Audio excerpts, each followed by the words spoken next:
New question, the member from Toronto Danforth. Thank you, Speaker. Speaker, again to the Premier. Today, an application was filed with the Environmental Commissioner calling for an investigation into alleged violations of the Environmental Protection Act.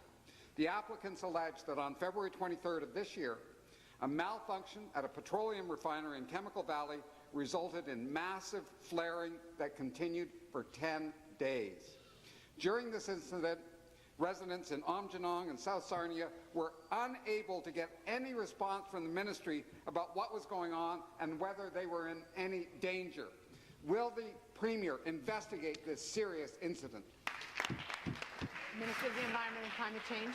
Minister of the Environment and Climate Change. Well, thank you, Speaker, and thank you to the member opposite for raising what is a very troubling question, and that relates to the quality of air that the folks in Sarnia and First Nations breathe, but more importantly, what and how they're communicated with.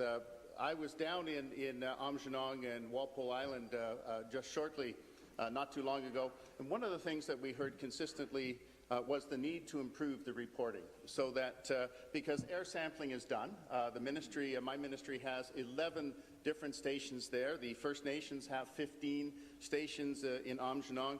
Industry has a number of monitoring stations, and the town is involved with that. The city of Sarnia is also involved with that. Answer. But one of the things we heard, Mr. Speaker, was a need to better coordinate that information, and I've instructed my officials to look into how we can do that. Thank you.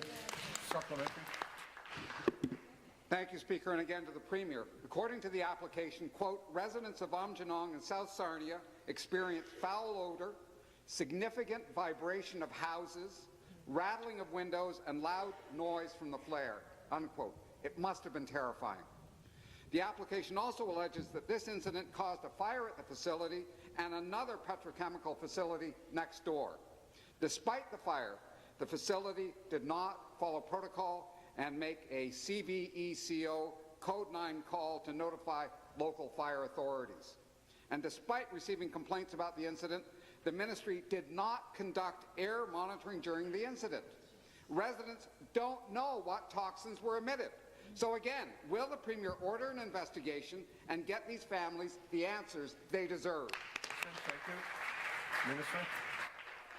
No, thank you, Speaker, and thank you for the follow-up. I can assure the member opposite that there are 11 ministry monitoring stations that are real-time. They operate 24/7, and we can very quickly, officials can very quickly, experts can very quickly find out what's going on, Mr. Speaker.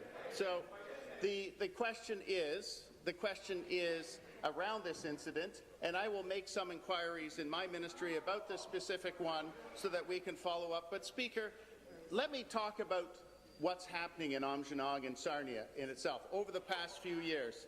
Let's talk about some of the positive things that are happening, and I'm sure the member who represents Lambton Sarnia would be happy to agree. You know, Speaker, sulfur dioxide levels are down by 64%, nitrogen dioxide down by 23%, particulate matter down by 43%. We're taking action. Thank you.